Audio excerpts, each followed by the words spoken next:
Hallelujah. Hallelujah. Greet you all in the precious name of our Lord and Savior Jesus Christ. ನಿಮ್ಮೆಲ್ಲರಿಗೆ ಯೇಸುವಿನ ಸುಂದರವಾದ ನಾಮದಲ್ಲಿ ಸ್ವಾಗತ ಮಾಡ್ತೇವೆ. Before I teach God's word, let me tell you, there is no need for you to fear about what is happening outside. ದೇವರ ವಾಕ್ಯಕ್ಕೆ ಹೋಗೋಕ್ಕಿಂತ ಮೊದಲು ನಾನು ನಿಮ್ಗೆ ಹೇಳಕ್ ಬಯಸ್ತೇನೆಂದ್ರೆ ಎಲ್ಲ ಹೊರಗಡೆ ಏನಾದ್ರು ನಡೀತಾ ಇದೆಯೋ ಅದರ ಬಗ್ಗೆ ನೀವು ಚಿಂತೆ ಮಾಡುವುದು ಭಯ ಪಡುವುದು ಬೇಕಾಗಿಲ್ಲ. Because my Father will satisfy you with long life. ಯಾಕಂದ್ರೆ ನಮ್ಮ ತಂದೆಯು ನಿಮ್ಮನ್ನು ಅಲ್ಲಿ ದೀರ್ಘಾಯುಷ್ಯನಿಂದ ಆತನು ತೃಪ್ತಿಗೊಳಿಸುವನು. But I want you to declare 2 scriptures every day without fail. ಆದ್ರೆ ನೀವು ಪ್ರತಿದಿನ 2 ವಾಕ್ಯಗಳನ್ನು ಪ್ರತಿದಿನ ಹೇಳಲೇಬೇಕು ಅಂತ ನಾನು ಬಯಸ್ತೇನೆ. Tell after me in English, tell after in Kannada. English ಅಲ್ಲಿ ಮತ್ತು ಕನ್ನಡದಲ್ಲಿ ಹೇಳೋಣ ಅಂತ. I am apple of God's eye. ಕನ್ನಡದಲ್ಲಿ ಹೇಳ್ರಿ. ನಾನು ದೇವರ ಕಣ್ಣಿನ ಗುಡ್ಡೆ ಆಗಿದ್ದೇನೆ. My life is hidden with Christ in God. ಕನ್ನಡದಲ್ಲಿ ಹೇಳೋಣ. ನನ್ನ ಜೀವನವು ಯೇಸು ಕ್ರಿಸ್ತನಲ್ಲಿ ದೇವರಲ್ಲಿ ಮರೆಯಾಗಿದೆ. Declare the scripture every day, relax and just keep doing your work, nothing will happen to you. ಈ 2 ವಾಕ್ಯಗಳನ್ನು ಪ್ರತಿದಿನ ಹೇಳ್ತಾನೆ ಇರಿ, ಹಾಗೆ ನೀವು ಆರಾಮಾಗಿ ನಿಮ್ಗೆ ಏನು ಆಗೋದಲ್ಲ. Hallelujah. Hallelujah. You are protected by God Almighty. ಸರ್ವಶಕ್ತನಾದ ದೇವರಿಂದ ನೀವು ರಕ್ಷಿಸಲ್ಪಟ್ಟಿದ್ದೀರಿ. Now let us get into God's word. ವಾಕ್ಯ ನೋಡ್ಕೊಳ್ಳೋಣ. I'm teaching about grace. ನಾನು ಕೃಪೆಯ ಬಗ್ಗೆ ಕಲಿಸ್ಕೊಂಡು ಬರ್ತಾ ಇದ್ದೇನೆ. Turn your Bible to Ephesians 2nd chapter. We'll read verse 8. ನಿಮ್ ಬೈಬಲ್ ಗಳನ್ನ ತಿರುಗಿಸ್ರಿ. ಎಫೆಸದವರಿಗೆ 2ನೇ ಅಧ್ಯಾಯ ನಾವು 8ನೇ ವಾಕ್ಯ ಓದ್ಕೊಳ್ಳೋಣ. For by grace are you saved through faith, and that not of yourself, it is a gift of God. ಎಫೆಸ್ಯ 2ನೇ ಅಧ್ಯಾಯ 8ನೇ ವಾಕ್ಯ. ನಂಬಿಕೆಯ ಮೂಲಕ ಕೃಪೆಯಿಂದಲೇ ರಕ್ಷಣೆ ಹೊಂದಿದವರಾಗಿದ್ದೀರಿ. ಆ ರಕ್ಷಣೆಯು ನಿಮ್ಮಿಂದುಂಟಾದದ್ದಲ್ಲ, ಅದು ದೇವರ ವರವೇ. Hallelujah. Hallelujah. Say after me, I am saved by grace. ನಂದು ಹೇಳ್ರಿ. ನಾನು ಕೃಪೆಯ ಮೂಲಕ ರಕ್ಷಣೆ ಹೊಂದಿದ್ದೇನೆ. Grace provided salvation for you. ಕೃಪೆಯು ನಿಮಗೆ ರಕ್ಷಣೆಯನ್ನು ಒದಗಿಸಿಕೊಟ್ಟಿತು. What grace provided, by faith you have taken it. ಯಾವುದನ್ನು ಕೃಪೆ ಒದಗಿಸಿತಲ್ಲ ಅದನ್ನು ನಂಬಿಕೆಯಿಂದ ನೀವು ತಗೊಂಡ್ರಿ. That's going to be our lifestyle. ಇದೇ ನಮ್ಮ ಜೀವನವಾಗಿರ್ತದೆ. Hallelujah. Hallelujah. You know, grace provided victory over sin. By faith you have taken it. ಕೃಪೆಯು ಪಾಪದ ಮೇಲೆ ಜಯವನ್ನು ಒದಗಿಸಿತ್ತು. ನೀವು ನಂಬಿಕೆಯಿಂದ ಅದನ್ನು ತಗೊಂಡಿದ್ದೀರಿ. Now I'm teaching about prosperity. ಈಗ ನಾನು ಅಭಿವೃದ್ಧಿಯ ಬಗ್ಗೆ ಕಲಿಸ್ಕೊಂಡು ಹೋಗ್ತಾ ಇದ್ದೇನೆ. Grace provided prosperity. By faith you are going to take it. ಕೃಪೆಯು ಅಭಿವೃದ್ಧಿಯನ್ನು ಒದಗಿಸಿದೆ. ನೀವು ನಂಬಿಕೆಯಿಂದ ಅದನ್ನು ತಗೊಳ್ತೀರಾ. The faith has to be shown in action. ನಂಬಿಕೆಯನ್ನು ನಾವು ಕಾರ್ಯದಲ್ಲಿ ತೋರಿಸಬೇಕು. What action I have to show for my faith to possess the prosperity God kept for me? ದೇವರು ನಮಗಾಗಿ ಇಟ್ಟಿರುವಂತ ಅಭಿವೃದ್ಧಿಯನ್ನು ನಾನು ಹೊಂದಿಕೊಳ್ಳಬೇಕು, ಸ್ವಾಧೀನ ಮಾಡಬೇಕಂದ್ರೆ ನನ್ನ ನಂಬಿಕೆಯನ್ನು ಯಾವ ಕಾರ್ಯದಲ್ಲಿ ತೋರಿಸಲಿ? The action required is you have to honor God. ಯಾವ ಕಾರ್ಯ, ಏನ್ ಕೆಲಸ ನೀವು ಮಾಡಬೇಕು ಅಂದ್ರೆ ನೀವು ದೇವರನ್ನು ಗೌರವಿಸಬೇಕು. Honor God. ದೇವರನ್ನು ಗೌರವಿಸಬೇಕು. Proverbs 3rd chapter. ನಾವು ಓದ್ಕೊಳ್ಳೋಣ. ಜ್ಞಾನೋಕ್ತಿಗಳು verse 9 and 10. ಜ್ಞಾನೋಕ್ತಿಗಳು 3ನೇ ಅಧ್ಯಾಯ 9-10. Honor the Lord with thy substance and with the first fruits of all thine increase.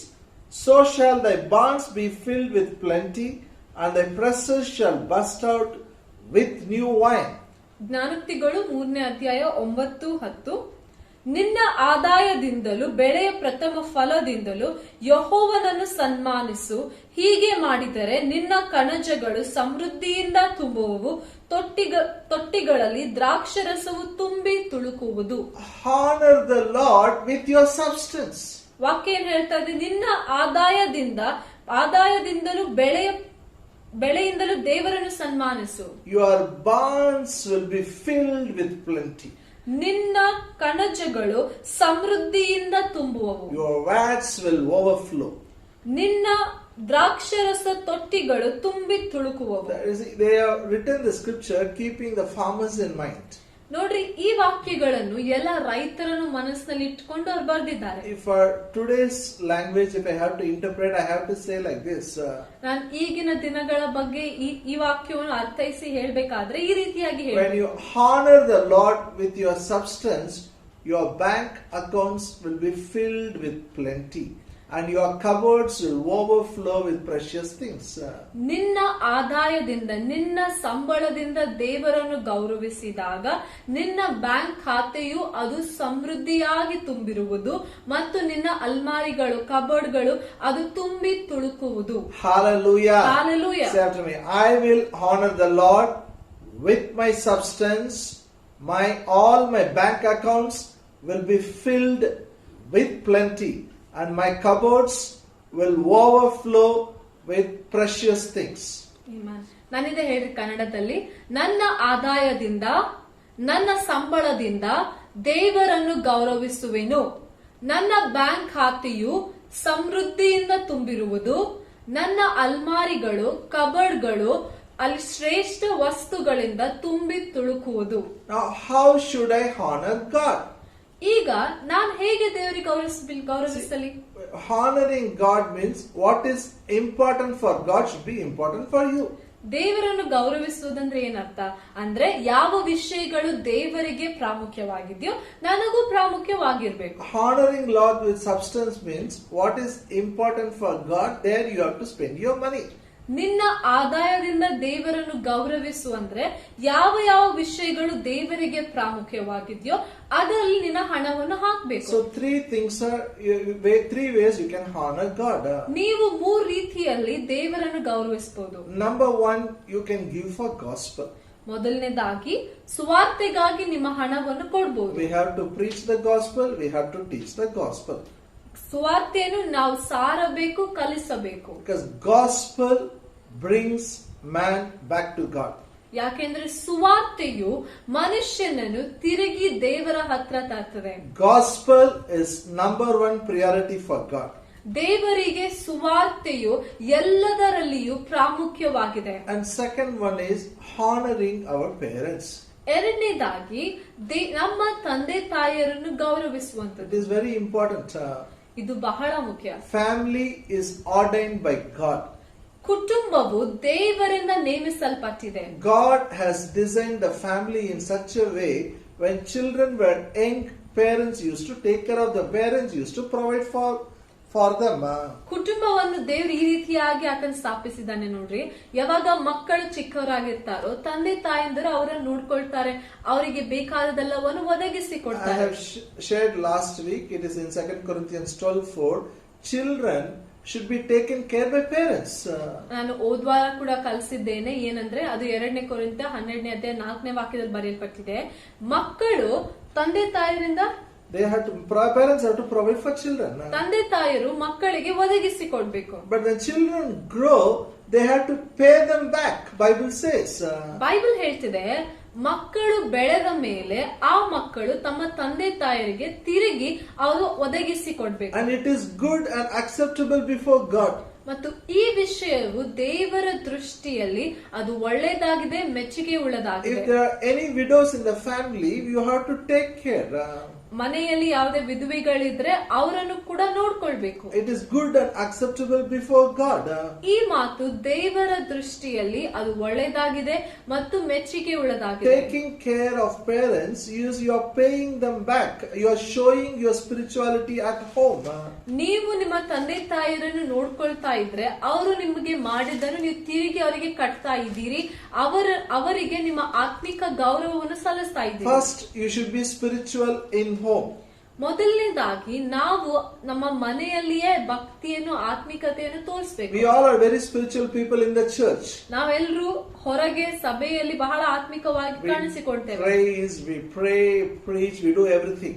ಸಭೆಯಲ್ಲಿ ನೋಡಿದ್ರೆ ಆರಾಧನೆ ಮಾಡ್ತೇವೆ, ವಾಕ್ಯ ಸಾರ್ತೇವೆ, ಎಲ್ಲ ಮಾಡ್ತೇವೆ. But Paul says you show your spirituality at home. ಪೌಲನು ಏನ್ ಹೇಳ್ತಾ ಇದ್ದಾನೆ, ನೀವು ಮನೆಯಲ್ಲಿಯೇ ಆತ್ಮಿಕರಾಗಿ ನಡ್ಕೊಳ್ರಿ. How to show spirituality at home? ಮನೆಯಲ್ಲಿ ಹೇಗೆ ಆತ್ಮಿಕರಾಗಿದ್ದೇವೆ ಅಂತ ತೋರಿಸಬೇಕು. You have to honor your parents. ನಿಮ್ಮ ತಂದೆ ತಾಯಿಯರನ್ನು ನೀವು ಗೌರವಿಸಬೇಕು. You have to take care of them. You have to provide for them. ನೀವು ಅವರನ್ನು ನೋಡ್ಕೊಳ್ಬೇಕು, ಅವರಿಗಾಗಿ ಒದಗಿಸಿ ಕೊಡ್ಬೇಕು. I remember one man said, "Nothing my mother did for me." ನನ್ಗೆ ನೆನಪಿದೆ, ಒಬ್ಬ ವ್ಯಕ್ತಿ ಆತನ ಹೇಳ್ತಾನೆ, ನನ್ನ ತಾಯಿ ನನ್ಗಾಗಿ ಏನು ಮಾಡ್ಲಿಲ್ಲ. Nothing she did. ಏನು ಮಾಡ್ಲಿಲ್ಲ. Both husband and wife together were telling nothing. ಗಂಡ ಹೆಂಡತಿ ಇಬ್ರು ಸೇರಿ ಹೇಳ್ತಾ ಇದ್ದಾರೆ, ಅವಳು ಏನು ಮಾಡ್ಲಿಲ್ಲ. I told, no, 9 months she carried you. ನಾನು ಅವ್ರಿಗೆ ಹೇಳ್ತೇನೆ, ನೀನು ಹುಟ್ಟೋಕ್ಕಿಂತ ಮೊದಲು 9 ತಿಂಗಳು ಆಕೆ ನಿನ್ನನ್ನು ಅಲ್ಲಿ ಹೊತ್ಕೊಂಡ್ ಬಂದ್ಲು. You mean to say it's nothing? ಅದೆಲ್ಲ ಏನು ಮಾಡ್ಲಿಲ್ಲವಾ? She took care of you when you were a baby. ನೀವು ಚಿಕ್ಕ ಮಗು ಇದ್ದಾಗ ನೋಡ್ಕೊಂಡಿದ್ದಳು. It is time for you to take care of her. ಈಗ ಅವಳನ್ನು ನೀವು ನೋಡ್ಕೊಳ್ಳುವ ನಿಮ್ಮ ಬಾರಿ ಬಂದಿದೆ. So Bible is clear. ಸತ್ಯವೇದ ಬಹಳ ಸ್ಪಷ್ಟವಾಗಿ ಹೇಳಿದೆ. First Timothy 5th chapter. ಮೊದಲನೇ ತಿಮೋತಿ 5ನೇ ಅಧ್ಯಾಯ ಓದ್ಕೊಂಡ್ರೆ Paul writes it. ಪೌಲನು ಬರೀತಾನೆ. Then how children have to take care of widows and parents. ಮತ್ತೆ ಮುಂದೆ ಆತನು ಹೇಳ್ತಾನೆ ಹೇಗೆ ತಂದೆ ತಾಯಿಯರನ್ನು ವಿಧವೆಗಳನ್ನು ನೋಡ್ಕೊಳ್ಬೇಕು, ಅದೆಲ್ಲ ಬರೀತಾನೆ. Then verse 8. 8ನೇ ವಾಕ್ಯ ನೋಡೋಣ. First Timothy 5th chapter verse 8. ಮೊದಲನೇ ತಿಮೋತಿ 5ನೇ ಅಧ್ಯಾಯ 8ನೇ ವಾಕ್ಯ. But if any provide not for his own, and specially for those of his own house, he has denied the faith and is worse than an unbeliever. 8ನೇ ವಾಕ್ಯ. ಯಾವನಾದರೂ ಸ್ವಂತ ಜನರನ್ನು, ವಿಶೇಷವಾಗಿ ತನ್ನ ಮನೆಯವರನ್ನು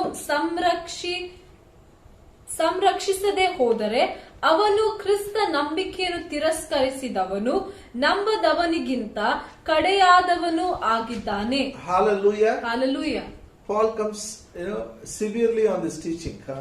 ಪೌಲನು ಈ ಬೋಧನೆಯಲ್ಲಿ ಬಹಳ ಗಂಭೀರವಾಗಿ ಹೇಳ್ತಾ ಇದ್ದಾನೆ. You have to provide for your family.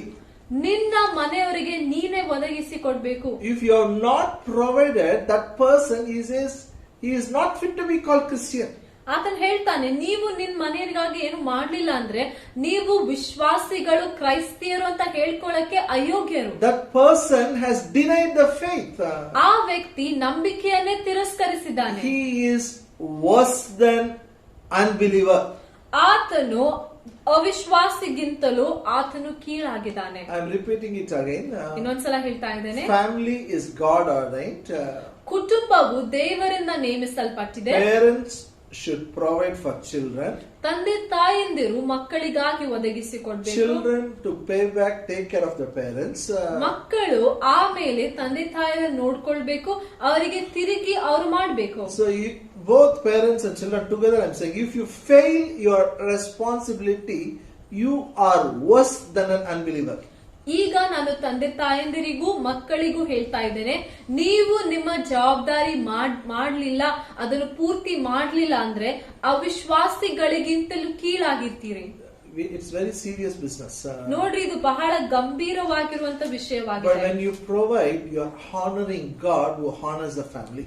ಆದ್ರೆ ನೀವು ನಿಮ್ಮ ಕುಟುಂಬಕ್ಕಾಗಿ ಒದಗಿಸಿ ಕೊಟ್ಟಾಗ ಕುಟುಂಬವನ್ನು ಗೌರವಿಸುವಂತ ದೇವರನ್ನೇ ನೀವು ಗೌರವಿಸ್ತಾ ಇದ್ದೀರಿ. When you honor your father and mother, everything will go well with you.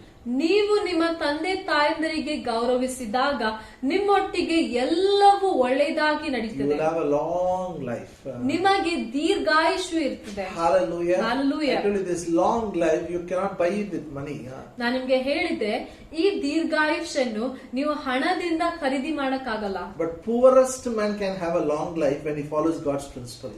ಆದ್ರೆ ಅತಿ ಬಡವ ವ್ಯಕ್ತಿಯೂ ಕೂಡ ದೀರ್ಘಾಯುಷನಿಂದ ಇರಬಹುದು ಯಾವಾಗ ಆತನು ದೇವರ ವಾಕ್ಯವನ್ನು ಹಿಂಬಾಲಿಸಿ ಹೋಗ್ತಾನೆ. When he honors his father and mother. ತಂದೆ ತಾಯಂದಿರನ್ನು ಗೌರವಿಸ್ತಾನೆ. Not only he can have a long life, he can have a prosperous life. ದೀರ್ಘಾಯುಷಿನ ಜೀವನ ಇರೋದು ಮಾತ್ರವಲ್ಲದೆ ಆತನು ಅಭಿವೃದ್ಧಿಯ ಜೀವನ ಕೂಡ ಇಟ್ಕೊಳ್ಬಹುದು. So if anybody accepts Jesus, they are born in the family of God. ಯಾವನಾದರೂ ಯೇಸುವನ್ನು ಸ್ವೀಕಾರ ಮಾಡಿಕೊಂಡ್ರೆ ಆತನು ದೇವರ ಕುಟುಂಬದಲ್ಲಿ ಹುಟ್ಟುತ್ತಾನೆ. Natural child, natural parents will take care. ನೋಡ್ರಿ, ನೈಸರ್ಗಿಕ ಮಕ್ಕಳ ನೈಸರ್ಗಿಕ ತಂದೆ ತಾಯಿಂದಿರು ನೋಡ್ಕೊಳ್ತಾರೆ. They feed them, they protect them, they take care, they do all those things. ಅವ್ರಿಗೆ ಊಟ ಹಾಕ್ತಾರೆ, ಸುರಕ್ಷಿತವಾಗಿ ಇಡ್ತಾರೆ, ಎಲ್ಲವನ್ನು ನೋಡ್ಕೊಳ್ತಾರೆ, ಕಾಳಜಿ ವಹಿಸ್ತಾರೆ. So if a person is born again, he is a part of God's family. ಈಗ ಯಾವುದೇ ಒಬ್ಬ ವ್ಯಕ್ತಿ ಆತನು ಹೊಸದಾಗಿ ಹುಟ್ಟಿದ್ರೆ ದೇವರ ಕುಟುಂಬದಲ್ಲಿ He ಭಾಗಿಯಾಗ್ತಾನೆ. has to attend a church. ಆತನು ಒಂದು ಸಭೆಗೆ ಹಾಜರಾಗಬೇಕು. Then the elders take care by feeding them the God's word. ಸಭೆಯಲ್ಲಿ ಸೇರಿದ ಮೇಲೆ ಆ ಸಭೆಯ ಹಿರಿಯರು ದೇವರ ವಾಕ್ಯವನ್ನು ಕಲಿಸುವುದರ ಮೂಲಕ ಆ ವ್ಯಕ್ತಿಗೆ ಉಣಿಸಬೇಕು. Now, what I should do for my spiritual parents? ಈಗ ನಾನು ನನ್ನ ಆತ್ಮಿಕ ತಂದೆ ತಾಯಂದರಿಗೆ ಏನ್ ಮಾಡ್ಬೇಕು? Same 1 Timothy 5th chapter, we will read verse 17 and 18. ಇದೇ ಮೊದಲನೇ ತಿಮೋತಿ 5ನೇ ಅಧ್ಯಾಯ, ನಾವು 17-18 ಓದ್ಕೊಳ್ಳೋಣ.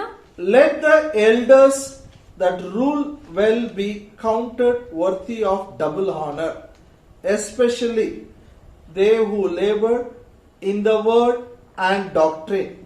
For the scripture saith, Thou shalt not muzzle the ox that treadeth out the corn, and the laborer is worthy of his reward.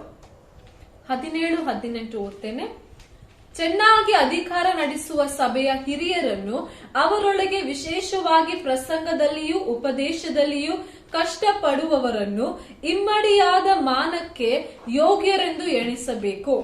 ಕಣ ತುಳಿಯುವ ಎತ್ತಿನ ಬಾಯಿ ಕಟ್ಟಬಾರದೆಂತಲೂ ಆಳು ತನ್ನ ಕೋಲಿಗೆ ಯೋಗ್ಯನಾಗಿದ್ದಾನೆಂತಲೂ ಶಾಸ್ತ್ರದಲ್ಲಿ ಹೇಳಿದೆಯಲ್ಲ. Hallelujah. Hallelujah. Parents, you have to honor. ತಂದೆ ತಾಯಂದಿರನ್ನು ಗೌರವಿಸಬೇಕು. It's not just falling at the feet, you have to honor them with the money. ಅದಕ್ಕಾಗಿ ನಾನು ಹೇಳ್ತೇನೆ, ಸುಮ್ನೆ ಕಾಲಿಗೆ ಬಿದ್ದು ಅಲ್ಲಿ ನಮಸ್ಕಾರ ಮಾಡುವಂತದಲ್ಲ, ನಿಮ್ಮ ಹಣವನ್ನು ಕೊಟ್ಟು ಗೌರವಿಸಬೇಕು. We are very good at falling at feet. ನಾವು ಹಿರಿಯರ ಕಾಲಿಗೆ ಬೀಳೋದ್ರಲ್ಲಿ ಬಹಳ ಚೆನ್ನಾಗಿ We have ಮಾಡ್ತೇವೆ. to honor them with our money. ಆದ್ರೆ ನಮ್ಮ ಹಣದಿಂದ ಅವರನ್ನು ಗೌರವಿಸಬೇಕು. You will prosper, you will have a long life. ಆಗ ನೀವು ಅಭಿವೃದ್ಧಿಗೊಳ್ತೀರಿ ಮತ್ತು ನಿಮಗೆ ದೀರ್ಘಾಯುಷ್ಯ ಇರ್ತದೆ. The one more way you can honor God is honoring your spiritual parents. ಇನ್ನೊಂದು ರೀತಿಯಲ್ಲಿ ನೀವು ದೇವರನ್ನು ಗೌರವಿಸಬಹುದು. ಅದೇನಂದ್ರೆ ಆತ್ಮಿಕವಾಗಿರುವ ತಂದೆ ತಾಯಂದಿರನ್ನು ಗೌರವಿಸುವುದರ But ಮೂಲಕ. here the ratio changes. ಆದ್ರೆ ಇಲ್ಲಿ ಅದಕ್ಕಿರುವ ಪ್ರತಿಫಲ ಬದಲಾಗ್ತದೆ. Here you have to double honor. ಇಲ್ಲಿ ಹೇಳ್ತಿದೆ 2 ಪಟ್ಟು ನೀವು ಗೌರವ ಸಲ್ಲಿಸಬೇಕು. Parents you have to honor. ತಂದೆ ತಾಯಂದಿರನ್ನು ಗೌರವಿಸಬೇಕು. Father and mother you have to honor. ತಂದೆ ಮತ್ತು ತಾಯಂದಿರನ್ನು ಗೌರವಿಸಬೇಕು. But the spiritual parents you have to give double honor. ಆದ್ರೆ ಆತ್ಮಿಕವಾಗಿರುವ ತಂದೆ ತಾಯಂದಿರನ್ನು ನೀವು 2 ಪಟ್ಟು ಗೌರವಿಸಬೇಕು. Especially those who work for you in the word and doctrine. ವಿಶೇಷವಾಗಿ ಪ್ರಸಂಗದಲ್ಲಿಯೂ ಉಪದೇಶದಲ್ಲಿಯೂ ಕಷ್ಟ ಪಡುವವರನ್ನು. One who teaches the word and doctrine deserves double honor from you. ಯಾವ ವ್ಯಕ್ತಿ ವಿಶೇಷವಾಗಿ ಪ್ರಸಂಗ ಮಾಡ್ತಾರೆ, ಉಪದೇಶ ಮಾಡ್ತಾರೆ, ಅವರಿಗೆ ನಿಮ್ಮಿಂದ 2 ಪಟ್ಟು ಗೌರವ ಸಿಗುವುದು ಯೋಗ್ಯವಾಗಿದೆ. In one version it says you have to pay them double. ಒಂದು ತರ್ಜುಮೆಯಲ್ಲಿ ಹೇಳ್ತಿದೆ, ನೀವು 2 ಪಟ್ಟು ಅವರಿಗೆ ತಿರುಗಿ ಕಟ್ಟಬೇಕು. But the next verse is very important, verse 18. 18ನೇ ವಾಕ್ಯ ಬಹಳ ಮುಖ್ಯ ನೋಡ್ರಿ. He is using a Old Testament quote. ಇಲ್ಲಿ ಆತನು ಹಳೆ ಒಡಂಬಡಿಕೆ ಒಂದು ಹೇಳಿಕೆಯನ್ನು ಉಪಯೋಗಿಸ್ತಾನೆ. Thou shalt not muzzle the ox that treadeth out the corn. ಕಣ ತುಳಿಯುವ ಎತ್ತಿನ ಬಾಯಿ ಕಟ್ಟಬಾರದು. We don't practice it now. ನಾವು ಈ ವಿಷಯವನ್ನು ಈಗ ನಾವು ಪಾಲಿಸಿಕೊಂಡು ಹೋಗಲ್ಲ. In those days they used ox to tread the corn.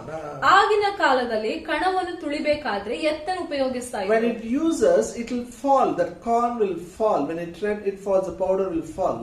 ಆಗ ಅದು ಪುಡಿ ಪುಡಿಯಾಗಿ ಬೀಳ್ತಾ ಇತ್ತು. When it falls, it will eat. ಅದು ಬಿದ್ದಾಗ ಅದನ್ನು ತಿಂತಾ ಇತ್ತು. So what they do is they tie the mouth. ಅದಕ್ಕಾಗಿಯೇ ಆಗಿನ ಕಾಲದಲ್ಲಿ ಎತ್ತಿನ ಬಾಯಿಯನ್ನು ಕಟ್ತಾ ಇದ್ರು. Very cruel act. ಇದು ಬಹಳ ಕ್ರೂರವಾಗಿರುವಂತ ಕಾರ್ಯ. It has to work, but it should not eat. ಅಲ್ಲಿ ಎತ್ತು ಕೆಲಸ ಮಾಡ್ಬೇಕು, ಆದ್ರೆ ಕೆಲಸ ಮಾಡುವಾಗ ತಿನ್ಬಾರ್ದು. Are you with me? ಕೇಳ್ತಾ ಇದ್ದೀರಾ? God says that is wrong. ದೇವ್ರು ಹೇಳ್ತಾ ಇದ್ದಾನೆ, ಇದನ್ನು ಮಾಡಬಾರದು, ಇದು ತಪ್ಪು. It is working, it has to eat. ಅದು ಕೆಲಸ ಮಾಡ್ತಾ ಇದೆ, ತಿನ್ಬೇಕು. He is comparing this with double honoring the elders who teaches you the word. ಈ ವಿಷಯವನ್ನು ನಿಮಗೆ ವಾಕ್ಯವನ್ನು ಸಾರುವಂತ ಹಿರಿಯರಿಗೆ 2 ಪಟ್ಟು ಗೌರವ ಸಲ್ಲಿಸುವುದಕ್ಕೆ ಹೋಲಿಸ್ತಾ ಇದ್ದಾನೆ. They are laboring for you. Word of God, no, it's not just they come and stand. Before they teach, they spend time, they read, they study, they do so much work. They come and teach you the word.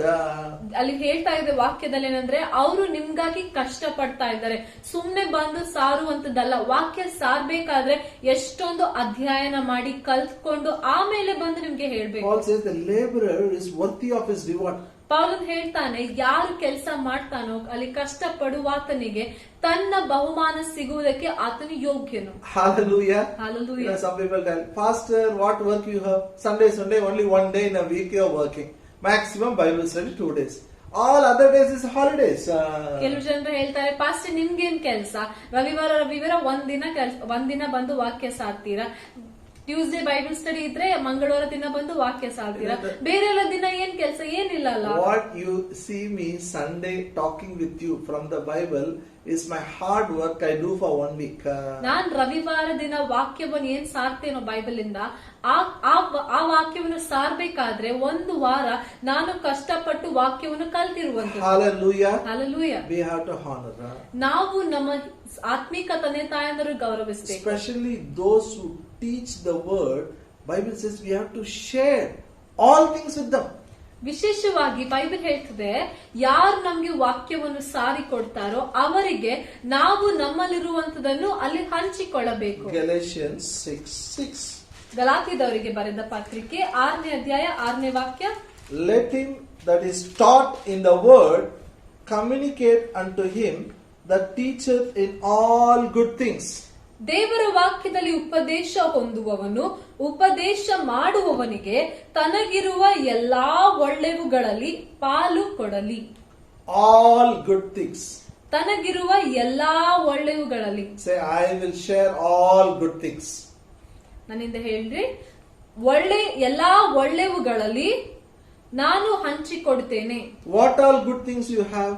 ನಿಮ್ಮಲ್ಲಿ ಏನೆಲ್ಲ ಒಳ್ಳೆ ವಿಷಯಗಳಿವೆ. You have to share with the person who teaches you the word. ಯಾವ ವ್ಯಕ್ತಿ ನಿಮ್ಗೆ ವಾಕ್ಯ ಕಲಿಸ್ತಾರೋ ಅವರೊಟ್ಟಿಗೆ ನೀವು ಹಂಚ್ಕೊಡ್ಬೇಕು. It can be a food, it can be a clothing, it all good things. What you have, you are supposed to share to the person who teaches you the word. ಅದು ಊಟ ಆಗಿರ್ಬೋದು, ಬಟ್ಟೆ ಆಗಿರ್ಬೋದು, ನಿಮ್ಮ ಹತ್ರ ಏನಾದ್ರೂ ಒಳ್ಳೇದಿದ್ರೆ ಆ ಎಲ್ಲಾ ಒಳ್ಳೆವುಗಳಲ್ಲಿ ನೀವು ಹಂಚಿಕೊಡ್ಬೇಕು. God wants you to do it.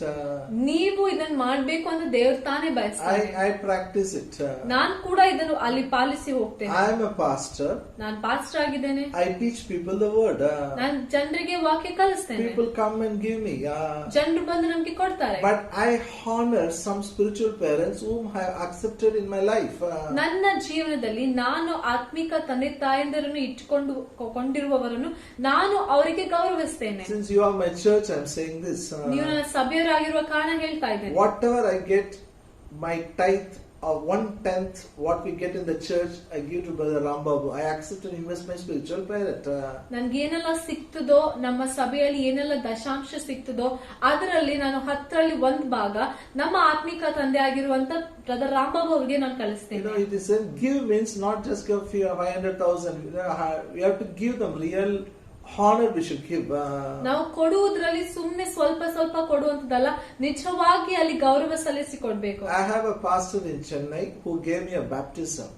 ನನ್ಗೆ ಚೆನ್ನೈಯಲ್ಲಿ ದೀಕ್ಷಾಸ್ನಾನ ಕೊಟ್ಟಿರುವಂತ ಪಾಸ್ಟರ್ ಇದ್ದಾರೆ. Every month I send a good amount for him. ಪ್ರತಿ ತಿಂಗಳು ಅವ್ರಿಗೆ ನಾವು ಚೆನ್ನಾಗಿ ಕಾಣಿಕೆಯನ್ನು ಕಳಿಸ್ತೇವೆ. Sometimes we feel by giving, it's difficult for us to take care of our own expenditure.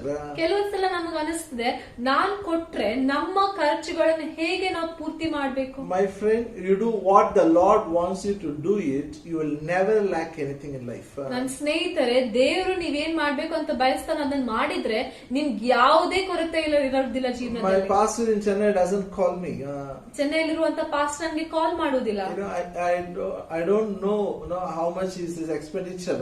ಅವ್ರಿಗೆ ಎಷ್ಟು ಖರ್ಚುಗಳಿವೆ ಅಂತ ಗೊತ್ತಿಲ್ಲ. I consider is my spiritual parent. I will send every month. ಅವ್ರು ನನಗೆ ಆತ್ಮಿಕ ತಂದೆ ಆಗಿದ್ದಾರೆ ಅಂತ ನಾನ್ ಅನ್ಕೊಳ್ತೇನೆ. ಅದಕ್ಕಾಗಿ ಅವ್ರಿಗಾಗಿ ಪ್ರತಿ ತಿಂಗಳ ಕಳಿಸ್ತೇನೆ. Because Bible says to do it, I will do it. ಯಾಕಂದ್ರೆ ಬೈಬಲ್ ಹೇಳ್ತದೆ ನಾವು ಮಾಡ್ಬೇಕು ಅಂತ, ಅದಕ್ಕಾಗಿ ನಾವು ಮಾಡ್ಬೇಕು. What I sow, I will get it. ನಾವು ಯಾವುದನ್ನು ಬಿತ್ತೇವೋ ಅದನ್ನು ಹೊಂದ್ಕೊಳ್ತೇವೆ. I learned a lot of good doctrine from him. ಅವರ ಮೂಲಕ ನಾನು ವಾಕ್ಯದಿಂದ ಉಪದೇಶವನ್ನು I have ಕಲಿತಿದ್ದೇನೆ. learned a correct doctrine from him. ಸರಿಯಾಗಿರುವಂತ ವಾಕ್ಯವನ್ನು ಅವರಿಂದ ಕಲಿತಿದ್ದೇನೆ. So I believe he has to be honored double. ಅದಕ್ಕಾಗಿ ನಾನ್ ನಂಬ್ತೇನೆ ಅವರಿಗೆ 2 ಪಟ್ಟು ಗೌರವ ಸಿಗುವಂತದ್ದು ಯೋಗ್ಯವಾಗಿದೆ. Hallelujah. Hallelujah. One more scripture.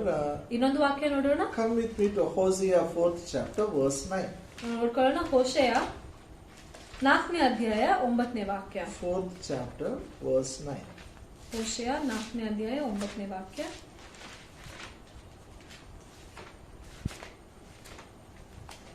And they shall be like people, like priests. I'll punish them for the ways and reward them for their doings. ಜನರು ಯಾಜಕರು ಒಂದೇ, ಅವರ ದುಷ್ಕಾರ್ಯಗಳಿಗೆ ಅವರನ್ನು ದಂಡಿಸುವೆನು, ಅವರ ದುಷ್ಕೃತ್ಯಗಳನ್ನು ಅವರಿಗೆ ಕಟ್ಟುವೆನು, ಅವರು ಉಣ್ಣುತ್ತಿದ್ದರು. It says, there shall be like people, like priests. Like people, like priests will be. ಜನರು ಯಾಜಕರು ಒಂದೇ ಆಗಿರ್ತಾರೆ. This is not a correct translation. ಈ ವಾಕ್ಯ ಒಂದು ಸರಿಯಾಗಿ ತರ್ಜುಮೆಯಲ್ಲಿ ಇಲ್ಲ. In NLT it says like this. ಇನ್ನೊಂದು ತರ್ಜುಮೆಯಲ್ಲಿ ಈ ರೀತಿಯಾಗಿ ಹೇಳ್ತಿದೆ, What the priests do, the people also do. ಅಂದ್ರೆ ಏನರ್ಥ ಅಂದ್ರೆ ಯಾವ ವಿಷಯಗಳನ್ನು ಯಾಜಕರು ಮಾಡ್ತಾರೋ ಅದನ್ನು ಜನರು ಮಾಡ್ಬೇಕು. Hallelujah. Say after me. What the priests do, people also will do. ಯಾಜಕರು ಮಾಡುವುದನ್ನು ಜನರು ಮಾಡ್ತಾರೆ. If I interpret it for today's context, what pastor will do, people also will do. ಈ ರೀತಿಯಾಗಿ ಈ ದಿನಗಳಿಗಾಗಿ ನಾನು ಹೇಳ್ಬೇಕು ಅಂದ್ರೆ ಪಾಸ್ಟರ್ ಮಾಡುವುದನ್ನು ಜನರು ಮಾಡ್ತಾರೆ. If I give, you will give. ನಾನ್ ಕೊಟ್ಟಾಗ ನೀವು ಕೊಡ್ತೀರಾ. Hallelujah. Hallelujah. If I show spirituality at home, you also will show spirituality at home. ನಾನು ನನ್ನ ಮನೆಯಲ್ಲಿ ಆತ್ಮಿಕವಾಗಿ ನಡ್ಕೊಂಡು ಹೋದ್ರೆ ನೀವು ನಿಮ್ಮ ಮನೆಯಲ್ಲಿ ಆತ್ಮಿಕವಾಗಿ ನಡ್ಕೊಳ್ತೀರಿ. If I sing a song, no, no, no, I don't have, I don't have, I don't have, you also will sing a song. No, no, no, I don't have, I don't have. ನಾನು ಇಲ್ಲ ಇಲ್ಲ ಏನು ಕೈಯಲ್ಲಿ ಇಲ್ಲ ಅಂತ ಹಾಡಿದ್ರೆ ನೀವು ಇಲ್ಲ ಇಲ್ಲ ಕೈಯಲ್ಲಿ ಏನಿಲ್ಲ ಅಂತ ಹಾಡ್ತಾರೆ. If I sing a song, the Lord is my shepherd, I shall not lack. You also will sing, Lord is my shepherd, I shall not lack. ನಾನು ಯೆಹೋವನ ಕುರುಬನು ಕೊರತೆ ಪಡೆನು ಅಂತ ಹಾಡಿದ್ರೆ ನೀವು ಕೂಡ ಯೆಹೋವನ ಕುರುಬನು ಕೊರತೆ ಪಡೆನು ಅಂತ ಹಾಡ್ತೀರಾ. You understand what I'm saying? ಅರ್ಥ ಆಗ್ತಿದ್ಯಾ? The spiritual parents will decide the destiny of your life. ಆತ್ಮಿಕವಾಗಿರುವ ತಂದೆ ತಾಯಂದಿರು ನಿಮ್ಮ ಜೀವನದ ದಿಕ್ಕನ್ನು ಗುರಿಯನ್ನು ಅವರು ನಿರ್ಧಾರ ಮಾಡ್ತಾರೆ. What they will do, I will do it. ಅವ್ರು ಏನ್ ಮಾಡ್ತಾರೋ ಅದನ್ನೇ ನಾನು ಮಾಡ್ತೇನೆ. Why it is so important? ಈ ವಿಷಯ ಯಾಕೆ ಬಹಳ ಪ್ರಾಮುಖ್ಯವಾಗಿದೆ? Why I always wonder, God honoring parents is okay, I accept. Why double honor? ನಾನು ಯಾವಾಗ್ಲೂ ಯೋಚನೆ ಮಾಡ್ತಿದ್ದೆ, ತಂದೆ ತಾಯರನ್ನು ಗೌರವಿಸುವಂತದ್ದು ಸರಿ, ಅರ್ಥ ಮಾಡ್ಕೊಳ್ತೇನೆ. ಆದ್ರೆ ಆತ್ಮಿಕವಾಗಿರೋ ತಂದೆ ತಾಯಂದರಿಗೆ 2 ಪಟ್ಟು ಯಾಕೆ? Why they are so special? ಯಾಕೆ ಇವರು ಇಷ್ಟು ವಿಶೇಷವಾಗಿದ್ದಾರೆ? They are not born with me. They are only spiritual parents. ನಾನ್ ಹುಟ್ಟಿದಾಗ ಅವ್ರು ಇರ್ಲಿಲ್ಲ, ಅವ್ರು ಆತ್ಮಿಕವಾಗಿರೋ ತಂದೆ ತಾಯಂದಿರು. ಅವ್ರು ಯಾಕೆ ಇಷ್ಟು ವಿಶೇಷವಾಗಿದ್ದಾರೆ? You know why they are so special? ಯಾಕೆ ಗೊತ್ತಾ? They will decide the destiny of your life. ನಿಮ್ಮ ಜೀವನದ ಗುರಿಯನ್ನು ದಿಕ್ಕನ್ನು ಅವರಲ್ಲಿ ನಿರ್ಧಾರ. That is why you have to double honor them. ಅದಕ್ಕಾಗಿಯೇ ನೀವು ಅವರನ್ನು 2 ಪಟ್ಟು ಗೌರವಿಸಬೇಕು. You have to pay them well. ಅವರಿಗೆ ನೀವು ಸರಿಯಾಗಿ ಅಲ್ಲಿ ಹಿಂತಿರುಗಿ ಕೊಡ್ಬೇಕು. You have to provide for them. ಅವ್ರಿಗಾಗಿ ನೀವು ಒದಗಿಸಿ ಕೊಡ್ಬೇಕು. One scripture, I'll close it, okay? ಒಂದು ವಾಕ್ಯ ಹೇಳಿ ಮುಗಿಸ್ತೇನೆ. Ephesians 4th chapter verse 11. ಎಫೆಸದವರಿಗೆ ಬರೆದ ಪತ್ರಿಕೆ 4ನೇ ಅಧ್ಯಾಯ 11-12. And he gave some apostles, some prophets, some evangelists, some pastors and teachers. Why he gave them? For the perfecting of the saints, for the work of the ministry, for the edifying of the body of Christ. 11-12. ಆತನು ಕೆಲವರನ್ನು ಅಪೊಸ್ತಲರನ್ನಾಗಿಯೂ, ಕೆಲವರನ್ನು ಪ್ರವಾದಿಗಳನ್ನಾಗಿಯೂ, ಕೆಲವರನ್ನು ಸುವಾರ್ತಿಕರನ್ನಾಗಿಯೂ, ಕೆಲವರನ್ನು ಸಭಾಪಾಲಕರನ್ನಾಗಿಯೂ, ಉಪದೇಶಿಗಳನ್ನಾಗಿಯೂ ಅನುಗ್ರಹಿಸಿದನು. ಕ್ರಿಸ್ತನ ಪರಿಪೂರ್ಣತೆ ಎಂಬ ಪ್ರಮಾಣವನ್ನು ಮುಟ್ಟುವ ತನಕ ದೇವ ಜನರನ್ನು ಯೋಗ್ಯ ಸ್ಥಿತಿಗೆ ತರುವ ಕೆಲಸಕ್ಕೋಸ್ಕರ, ಸಭೆಯ ಸೇವೆಗೋಸ್ಕರ, ಕ್ರಿಸ್ತನ ದೇಹವು ಅಭಿವೃದ್ಧಿಯಾಗುವುದಕ್ಕೋಸ್ಕರ ಆತನು ಇವರನ್ನು ಅನುಗ್ರಹಿಸಿದನು. Hallelujah. Hallelujah. Now listen. ಈ ಕಡೆ ಕೇಳ್ರಿ. Their responsibility is greater than your natural parents' responsibility. ಆತ್ಮಿಕ ತಂದೆ ತಾಯಂದಿರಿಗೆ ಇರುವಂತ ಜವಾಬ್ದಾರಿಯು ನಿಮ್ಮ ತಂದೆ ತಾಯಂದಿರು ನೈಸರ್ಗಿಕವಾಗಿರುವ ತಂದೆ ತಾಯಂದಿರಿಗಿಂತ ಜಾಸ್ತಿ ಆಗಿದೆ, ಹೆಚ್ಚಾಗಿದೆ. What your natural parents' responsibility? ನಿಮ್ಮ ನೈಸರ್ಗಿಕವಾಗಿರುವ ತಂದೆ ತಾಯಂದಿರಿಗೆ ಏನು ಜವಾಬ್ದಾರಿ? To clean you, to take care of you, to buy for you, to feed you, and to make you to see, to protect you, and to get you married. That is their responsibility. ನಿಮ್ಮನ್ನ ನೋಡ್ಕೊಳ್ಬೇಕು, ನಿಮ್ಗೆ ಊಟ ಹಾಕ್ಬೇಕು, ಎಲ್ಲ ಖರ್ಚುಗಳನ್ನ ನೋಡ್ಕೊಳ್ಬೇಕು, ಆಮೇಲೆ ಓದಿಸ್ಬೇಕು, ಮದ್ವೆ ಮಾಡಿಸ್ಬೇಕು, ಇದೆಲ್ಲ ನಿಮ್ಮ ತಂದೆ ತಾಯಂದಿರು ನೈಸರ್ಗಿಕವಾಗಿರುವ ತಂದೆ ತಾಯಂದಿರ ಜವಾಬ್ದಾರಿ. Spiritual parents respond to something big. ಆದ್ರೆ ಆತ್ಮಿಕವಾಗಿರುವ ತಂದೆ ತಾಯಂದಿರ ಜವಾಬ್ದಾರಿ ದೊಡ್ಡದಾಗಿದೆ. We are not perfect. ನಾವು ಪರಿಪೂರ್ಣರಲ್ಲ. But through the word they make you perfect. ಆದ್ರೆ ವಾಕ್ಯದ ಮೂಲಕ ಇವರು ನಿಮ್ಮನ್ನು ಪರಿಪೂರ್ಣರಾಗಿ ಮಾಡಿಸ್ತಾರೆ. They know where you go wrong, they know where you lack, they teach the word, make you perfect, and they train you to do the work of the ministry. ಅವ್ರಿಗೆ ಗೊತ್ತು ನೀವು ಯಾವ ಸ್ಥಳದಲ್ಲಿ ತಪ್ಪನ್ನು ಮಾಡ್ತಾ ಇದ್ದೀರಿ, ಅಲ್ಲಿ ಕಲಿಸ್ತಾರೆ, ತಿದ್ತಾರೆ ಮತ್ತು ಯಾವ ರೀತಿಯಲ್ಲಿ ಸೇವೆ ಮಾಡುವಂತೆ ನಿಮಗೆ ತರಬೇತಿಗೊಳಿಸ್ತಾರೆ. Hallelujah. Hallelujah. And they edify you when you are discouraged. ಮತ್ತು ನೀವು ಅಲ್ಲಿ ಸೋತು ಹೋದಾಗ, ಅಲ್ಲಿ ನಿರಾಶೆಯಲ್ಲಿ ಇದ್ದಾಗ ನಿಮ್ಮನ್ನು ಪ್ರೋತ್ಸಾಹಿಸ್ತಾರೆ. There are some people, they don't attend any church. ಕೆಲವು ಜನರಿದ್ದಾರೆ ನೋಡ್ರಿ, ಅವ್ರು ಯಾವುದೇ ಸಭೆಗೆ ಹೋಗಲ್ಲ. They roam everywhere. ಎಲ್ಲಾ ಕಡೆ ತಿರ್ಗಾಡ್ತಾರ ಅಷ್ಟೇ. I'll tell you, they will go nowhere. ನಾನು ನಿಮ್ಗೆ ಹೇಳ್ತೇನೆ, ಅವರು ಎಲ್ಲಿಗೂ ಸೇರೋದಿಲ್ಲ. They will not become perfect. ಅವ್ರು ಪರಿಪೂರ್ಣರಾಗಲ್ಲ. They will not accomplish the plan of God and purpose of God in life. ಜೀವನದಲ್ಲಿ ದೇವರ ಉದ್ದೇಶ, ದೇವರ ಯೋಜನೆಯನ್ನು ಪೂರ್ತಿ ಮಾಡಲ್ಲ. Have you ever seen athletes participating in Olympic and getting a medal? ನೀವು ನೋಡಿದ್ದೀರಾ, ಓಟದಲ್ಲಿ ಒಲಿಂಪಿಕ್ ಅಲ್ಲಿ ಓಡುವವರು ಹೋಗಿ ಅಲ್ಲಿ ಭಾಗವಹಿಸ್ತಾರೆ, ಆಮೇಲೆ ಮೆಡಲ್ ತಗೊಂಡ್ ಬರ್ತಾರೆ. We all know only the athlete who got the medal. ನಮ್ಗೆ ಗೊತ್ತು ಆತನು ಓಟಗಾರ ಆಗಿದ್ದಾನೆ, ಆತನು ಓಡ್ತಾನೆ, ಆತನು ಮೆಡಲ್ ತಗೊಂಡ. Because his photograph comes in the newspaper, he comes in the television. ಆತನ ಫೋಟೋನೇ ನ್ಯೂಸ್ ಪೇಪರ್ ಅಲ್ಲೂ ಬರ್ತದೆ, ಟಿವಿಯಲ್ಲೂ ಬರ್ತದೆ. But you should know, he has a coach who trained him for many years to get that gold medal. ಆ gold medal ಸಿಗುವಂತೆ ಆತನಿಗೆ ಒಬ್ಬ coach ಇರ್ತಾನೆ. ಎಷ್ಟೊಂದು ವರ್ಷಗಳಿಂದ ಆತನಿಗೆ ಕಲಿಸ್ಕೊಟ್ಟು ತರಬೇತಿಗೊಳಿಸಿ ಆತನಿಗೆ ಆ ಸ್ಥಿತಿಯಲ್ಲಿ ತಂದನು. A man who has a good talent, good energy, good runner, if he doesn't have a coach, he can't go to stadium, he can't take medal, he will be running only in the street. ಯಾವ ವ್ಯಕ್ತಿಯಲ್ಲಿ ಅಲ್ಲಿ ತಲಾಂತಿದೆ, ಆತನು ಸರಿಯಾಗಿ ಓಡಬಹುದು, ಅಲ್ಲಿ ತಾಕತ್ತಿದೆ, ಆ ವ್ಯಕ್ತಿ ಆತನಿಗೆ ಒಳ್ಳೆ ಕೋಚ್ ಇರ್ಲಿಲ್ಲ, ಕಲಿಸುವಂತ ವ್ಯಕ್ತಿ ಇರ್ಲಿಲ್ಲ ಅಂದ್ರೆ ಆತನು ಸುಮ್ನೆ ಬೀದಿಯಲ್ಲಿ ಓಡ್ತಾನೆ, ಸ್ಟೇಡಿಯಂ ಹೋಗಿ ಮ್ಯಾಚ್ ಅಲ್ಲಿ ಕಾಂಪಿಟೇಷನ್ ಅಲ್ಲಿ ಓಡಕ್ಕಾಗಲ್ಲ. The same thing in the spiritual life. ಅದೇ ರೀತಿಯಲ್ಲಿ ಆತ್ಮಿಕ ಜೀವನದಲ್ಲಿ You need a spiritual parents. ನಿಮಗೂ ಆತ್ಮಿಕವಾಗಿರೋ ತಂದೆ ತಾಯಂದಿರು ಬೇಕು. You can't just say daddy, mummy. ನೀವು ಸುಮ್ನೆ ಯಾರ್ಯಾರಿಗೋ ಅಲ್ಲಿ ಅಪ್ಪ ಅಮ್ಮ ಅಂತ ಕರೆಯಕ್ಕಾಗಲ್ಲ. You have to honor them. ಅವರನ್ನು ಗೌರವಿಸಬೇಕು. You have to honor them in action. ಅವರಿಗೆ ನಿಮ್ಮ ಕಾರ್ಯಗಳ ಮೂಲಕ ಗೌರವಿಸಬೇಕು. You have to obey them. ಅವರನ್ನು ನೀವು ವಿಧೇಯರಾಗಬೇಕು. You have to learn from them. ಅವರಿಂದ ಕಲ್ತ್ಕೊಳ್ಬೇಕು. And you have to provide for them. ಮತ್ತು ನೀವು ಅವರಿಗೆ ಒದಗಿಸಿಕೊಡ್ಬೇಕು. Because they make you perfect. ಯಾಕೆಂದ್ರೆ ಇವರು ನಿಮ್ಮನ್ನು ಪರಿಪೂರ್ಣಗೊಳಿಸ್ತಾರೆ. If you don't submit yourself, you can't fulfill the plan of God and purpose of God in life. ನೀವು ನಿಮ್ಮನ್ನು ಅವರಿಗೆ ಒಪ್ಪಿಸಿಕೊಡ್ಲಿಲ್ಲ, ಅಧೀನರಾಗ್ಲಿಲ್ಲ ಅಂದ್ರೆ ನಿಮ್ಮ ಜೀವನದಲ್ಲಿ ದೇವರ ಯೋಜನೆ, ದೇವರ ಚಿತ್ತ, ದೇವರ ಉದ್ದೇಶವನ್ನು ಪೂರ್ತಿ ಮಾಡಕ್ಕಾಗಲ್ಲ. Hallelujah. I always tell this. ನಾನು ಯಾವಾಗ್ಲೂ ಒಂದ್ ಮಾತು ಹೇಳ್ತೇನೆ. Why I should tell you, my pastor tells about me always. ನನ್ನ ಪಾಸ್ಟರ್ ಕೂಡ ನನ್ನ ಬಗ್ಗೆ ಹೇಳ್ತಾರೆ. I left Chennai 30 years back. I came to Gulbarga. ನಾನು ಚೆನ್ನೈ 30 ವರ್ಷ ಹಿಂದೆ ಬಿಟ್ಟು ಗುಲ್ಬರ್ಗಕ್ಕೆ ಬಂದೆ. You can ask him, even today you can ask him. ಇವತ್ತು ಕೂಡ ನೀವು ಅವ್ರಿಗೆ ಹೋಗಿ ಕೇಳಬಹುದು. As long as I was in the church, I will never say no to him. ನಾನು ಸಭೆಯಲ್ಲಿ ಇರುವ ತನಕ ನಮ್ಮ ಪಾಸ್ಟರ್ಗೆ ನಾನು ಎಂದಿಗೂ ಇಲ್ಲ ಅಂತ ಹೇಳಿಲ್ಲ. Whatever work he gives, I'll do it. ಅವ್ರು ಯಾವುದೇ ಕೆಲಸ ಕೊಟ್ರೆ ನಾನು ಮಾಡ್ತಿದ್ದೆ. When the church, this is what my pastor will tell about me. When the church door opens, Satya will be there. ನನ್ನ ಪಾಸ್ಟರ್ ನನ್ನ ಬಗ್ಗೆ ಹೇಳುವಂತ ಮಾತೇನಂದ್ರೆ, ಸಭೆ ಅಲ್ಲಿ ತೆರೆಯುವ ಕ್ಷಣವೇ ಸತ್ಯ ಅಲ್ಲಿ ಇರ್ತಾ ಇದ್ರು. Sunday morning I'm there. ಅಲ್ಲಿ ರವಿವಾರ ಬೆಳಗ್ಗೆ ನಾನು ಇರ್ತಿದ್ದೆ, evening I am there, ಸಾಯಂಕಾಲ ನಾನು ಇರ್ತಿದ್ದೆ, Tuesday I will be there, ಮಂಗಳವಾರ ದಿನ ಇರ್ತಿದ್ದೆ, Friday I will be there, ಶುಕ್ರವಾರ ದಿನ I ಇರ್ತಿದ್ದೆ. was studying that time, ನಾನು ಆ ದಿನಗಳಲ್ಲಿ ಓದ್ತಾ ಇದ್ರು, I was doing business that time, ನಾನು ವ್ಯಾಪಾರ ಮಾಡ್ತಾ ಇದ್ರು. but church service I will not miss one service. ಆದ್ರೆ ಸಭೆಯಲ್ಲಿರುವಂತ ಆರಾಧನೆಗಳಲ್ಲಿ ನಾನು ಒಂದು ಆರಾಧನೆ ತಪ್ಪಿಸ್ಕೊಳ್ತಾ I used to ಇದ್ದಿಲ್ಲ. go sit and write all the notes. I used to meditate the word of God.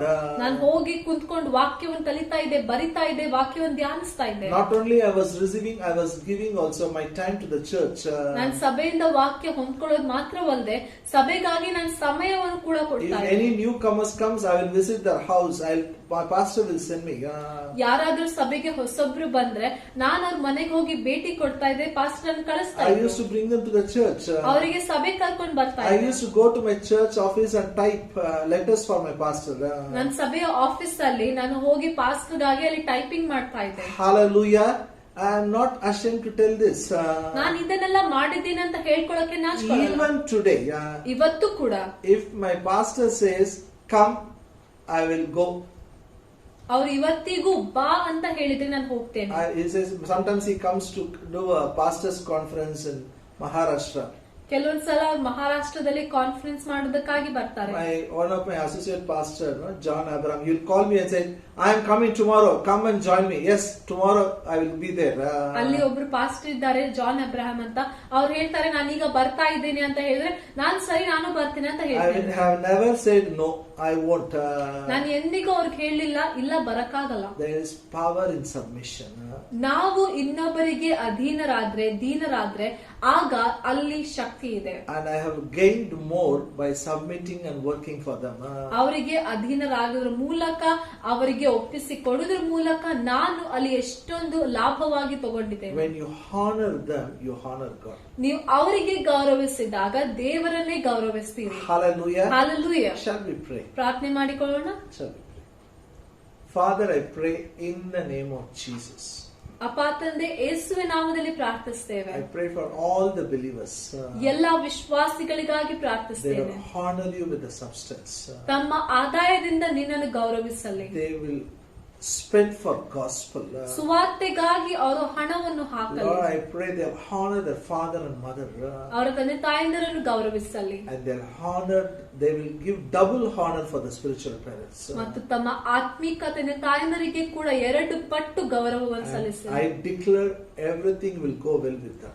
ನಾನು ಘೋಷಿಸ್ತೇನೆ ಅವರೊಟ್ಟಿಗೆ ಎಲ್ಲವೂ ಒಳ್ಳೆದಾಗಿಯೇ ನಡೀತದೆ. And they will have a long life.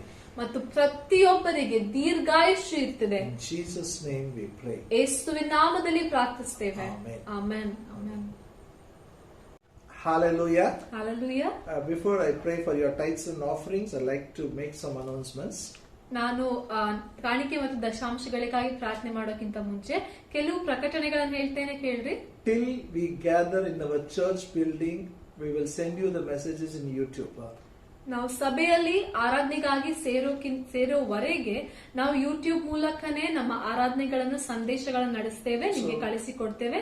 Whether it is Sunday or Tuesday or Saturday, as we gather in the church with the same reverence, you should sit in the house. ನಾವು ರವಿವಾರ ದಿನ ಆಗಿರ್ಲಿ, ಮಂಗಳವಾರ ದಿನ ಆಗಿರ್ಲಿ ಮತ್ತು ಶನಿವಾರ ದಿನ ಆಗ್ಲಿ, ನಾವು ಸಭೆಯಲ್ಲಿ ಹೇಗೆ ಸೇರಿ ಬರ್ತೇವೋ ಅದೇ ರೀತಿಯಲ್ಲಿಯೇ ಅದೇ ಗೌರವದಿಂದ ನೀವು ಮನೆಯಲ್ಲಿ ಕೂಡ ಸೇರಿ ಬರ್ಬೇಕು. All your work, keep it aside, come and sit as a family. ನೀವ್ ಏನೆಲ್ಲ ಕೆಲಸ ಇದೆಯೋ ಎಲ್ಲ ಒಂದ್ ಕಡೆಗೆ ಬಿಟ್ಟು ಎಲ್ಲ ನಿಲ್ಲಿಸಿ ನೀವು ಕುಟುಂಬವಾಗಿ ಕುಂತು ಸೇರಿ ವಾಕ್ಯ ಕೇಳ್ರಿ. Worship as a family. ಸಭೆಯಾಗಿ ಒಂದು ಕುಟುಂಬವಾಗಿ ಆರಾಧನೆ ಮಾಡ್ರಿ. Listen to the word of God as a family. ಕುಟುಂಬವಾಗಿ ದೇವರ ವಾಕ್ಯ ಕೇಳ್ರಿ. Once if you listen, not enough. You have to keep listening. ನೀವು ಒಂದ್ಸಲ ವಾಕ್ಯ ಕೇಳಿದ್ರೆ ಸಾಕಾಗಲ್ಲ, ಕೇಳ್ತಾನೆ ಇರ್ಬೇಕು. When you keep listening, it goes inside. You meditate the word of God. You think about the word of God. ನೀವು ವಾಕ್ಯ ಕೇಳ್ತಾನೆ ಹೋದ್ರೆ ವಾಕ್ಯ ನಿಮ್ ಒಳಗಡೆ ಹೋಗ್ತದೆ. ನೀವು ವಾಕ್ಯವನ್ನು ಧ್ಯಾನಿಸ್ತೀರ, ವಾಕ್ಯದ ಬಗ್ಗೆ ಯೋಚನೆ ಮಾಡ್ತೀರ. Then it will produce result. ಆಮೇಲೆ ಆ ವಾಕ್ಯವು ನಿಮ್ಮ ಜೀವನದಲ್ಲಿ ಫಲವನ್ನು ಕೊಡ್ತದೆ. Don't waste time. ನಾನು ನಿಮ್ಗೆ ಹೇಳ್ತಾ ಇದ್ದೇನೆ, ಕೇಳ್ರಿ. ಸಮಯವನ್ನು ಸುಮ್ನೆ ಹಾಗೆ ವ್ಯರ್ಥ ಮಾಡ್ಬೇಡ್ರಿ. Give your time for the word of God. Word of God will perform miracles in your life. ದೇವರ ವಾಕ್ಯಕ್ಕಾಗಿ ನಿಮ್ಮ ಸಮಯ ಕೊಡ್ರಿ. ಈ ದೇವರ ವಾಕ್ಯ ನಿಮ್ಮ ಜೀವನದಲ್ಲಿ ಅಲ್ಲಿ ಅದ್ಭುತಗಳನ್ನು ಮಾಡ್ತಿದೆ. Whatever God wants to do for you, He will do it through His word. ದೇವರು ನಿಮ್ಗಾಗಿ ಏನೆಲ್ಲ ಮಾಡ್ಬೇಕು ಅಂತ ಬಯಸ್ತಾನೆ ಅದನ್ನೆಲ್ಲ ತನ್ನ ವಾಕ್ಯದ ಮೂಲಕವೇ ಮಾಡ್ತಾನೆ. Even healing comes through His word. ಸ್ವಸ್ಥತೆ ಕೂಡ ಆತನ ವಾಕ್ಯದ ಮೂಲಕವೇ ಬರ್ತದೆ. Hallelujah. Hallelujah. He sends His word, He heals the disease. Bible ಹೇಳ್ತಿದೆ ತನ್ನ ವಾಕ್ಯವನ್ನು ಕಳಿಸಿ ಆತನು ಅವರನ್ನು ಸ್ವಸ್ಥ ಮಾಡ್ತಾನೆ. God will not pour blessings from heaven, just like that, sending some parcel. ಒಂದು ಪಾರ್ಸಲ್ ಕಳಿಸಿದ ಹಾಗೆ ಸ್ವರ್ಗದಿಂದ ಪರಲೋಕದಿಂದ ಆಶೀರ್ವಾದಗಳನ್ನು ಸುರಿಸುವಂತದಲ್ಲ. All the blessings what you need comes to the word of God. ನಿಮಗೆ ಬೇಕಾಗಿರುವಂತ ಎಲ್ಲಾ ಆಶೀರ್ವಾದಗಳು ಬೈಬಲ್ ಮೂಲಕ ವಾಕ್ಯದ ಮೂಲಕವೇ ಬರ್ತದೆ. So take life seriously, spend time with the word. ಆದ ಕಾರಣ ಈ ಸಮಯವನ್ನು ಜೀವನವನ್ನು ಗಂಭೀರವಾಗಿ ತಗೊಂಡು ವಾಕ್ಯದೊಟ್ಟಿಗೆ ಸಮಯ ಕಳೆಯಿರಿ. As a family you will serve the Lord, you will enjoy the blessings of God. ಕುಟುಂಬವಾಗಿ ನೀವು ದೇವರನ್ನು ಸೇವೆ ಮಾಡ್ತೀರಾ, ಆಶೀರ್ವಾದಗಳನ್ನು ಅನುಭವಿಸ್ತೀರಾ. You can send your offering when you meet us personally. You can come and meet us and personally you can do it. ನೀವು ಯಾವಾಗಾದ್ರೂ ಸಮಯ ಸಿಕ್ಕಾಗ ನಮಗೆ ಭೇಟಿಯಾಗಿ ನಿಮ್ಮ ಕಾಣಿಕೆಯನ್ನು ದಶಾಂಶವನ್ನು ಕೊಡಬಹುದು. Or if you have a Google Pay or Phone Pay, you can transfer it. Google pay ಇದ್ರೆ ಫೋನ್ ಪೇ ಇದ್ರೆ ನೀವು ಟ್ರಾನ್ಸ್ಫರ್ ಮಾಡಬಹುದು. Or you can deposit in the church account also. ಮತ್ತು ಸಭೆಯ ಅಕೌಂಟ್ ಅಲ್ಲೂ ಕೂಡ ನೀವು ಅದನ್ನು ಡೆಪಾಸಿಟ್ You ಮಾಡಬಹುದು. should not think because you are not gathering in church there is no fellowship. ಎಂದು ಯೋಚನೆ ಮಾಡಬೇಡಿ, ನಾವು ಸಭೆಯಲ್ಲಿ ಸೇರಿ ಬರ್ತಾ ಇಲ್ಲ, ಅನ್ಯೋನ್ಯತೆನೇ ಇಲ್ಲ ಅಂತ ಯೋಚನೆ ಮಾಡಬಾರ್ದು. And discuss with each other in the family. Take the word of God, discuss. ಮತ್ತು ಕುಟುಂಬದಲ್ಲಿಯೇ ವಾಕ್ಯವನ್ನು ತಗೊಂಡು ಒಬ್ಬರೊಬ್ಬರೊಟ್ಟಿಗೆ ಚರ್ಚೆ ಮಾಡಿ ವಾಕ್ಯದ ಬಗ್ಗೆ ಮಾತಾಡ್ರಿ. And when I meet you, I'm going to ask. ನೀವು ನಮ್ಗೆ ಭೇಟಿಯಾದಾಗ ನಾನು ಕೇಳ್ತೇನೆ ನೋಡಿ. Surely I'll ask, what did you learn Tuesday? What did you learn Saturday? ಮಂಗಳವಾರ ಏನ್ ಕಲ್ತ್ರಿ, ಶನಿವಾರ ಏನ್ ಕಲ್ತ್ರಿ ಅಂತ ಕೇಳ್ತೇನೆ. God bless you, my friend. ದೇವ್ರು ನಿಮ್ಮನ್ನ ಆಶೀರ್ವದಿಸ್ಲಿ. Shall we pray? ಪ್ರಾರ್ಥನೆ Take ಮಾಡೋಣ. your tithes and offerings. ನಿಮ್ ಕಾಣಿಕೆ ದಶಾಂಶ ಕೈಯಲ್ಲಿ ತಗೊಳ್ರಿ. Father, I pray in the name of Jesus for all the offerings, that seed will be blessed and multiplied. Good measure, pressed down, shaken together. Men will pour into their bosom. I pray for the tithers, the hand of God will touch them. The salary, what they have, will be blessed and multiplied, meet all their need. I declare no unnecessary expenditure in the name of Jesus. I declare no medical bills for them in the name of Jesus. There shall be a blessing for all nations. The floodgates of heavens are open for them. You are going to pour out so much blessings. There is not going to be enough room for them to store it. In Jesus' name we pray. Amen. May the grace of our Lord Jesus Christ, love of the Father, and the sweet fellowship of the Holy Spirit be with us now and forever. Amen. Amen.